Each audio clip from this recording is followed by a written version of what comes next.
Hey, thank you for joining me. So let's talk about brioche purl left slanting decrease. So basically a brioche purl left slanting decrease, you can see here I've done it a few rows before. You see it's like this dark color column, it just suddenly ends. Alright, and I'm working now with LC. That means that I'm going to decrease these two stitches here, this one and this one.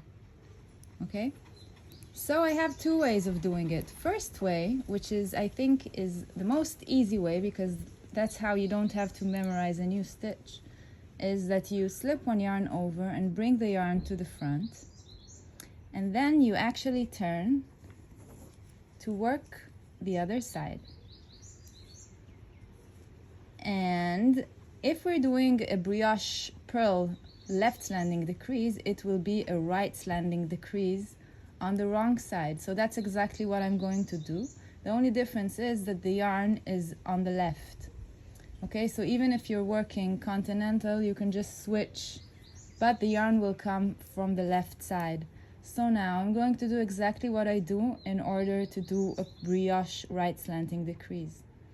Okay, it's just that I'm going to work with these 3 stitches, so I can first of all slip all 3 stitches back to the left hand needle, and now I'm just doing the right slanting decrease. Okay, so I'm slipping 2 separately knitwise and then knitting them like this.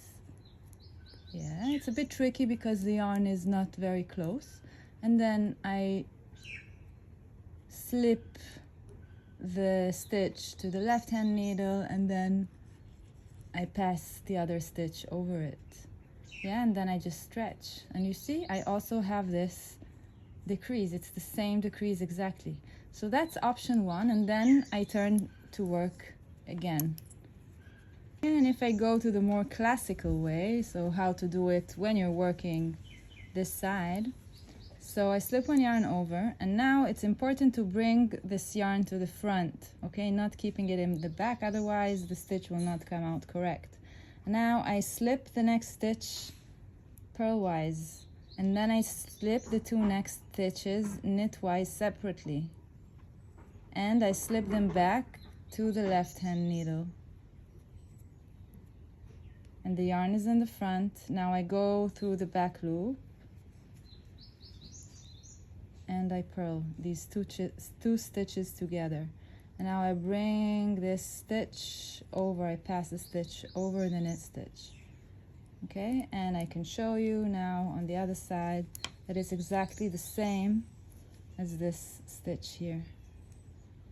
Okay, so that's how you work the brioche left slanting purl decrease.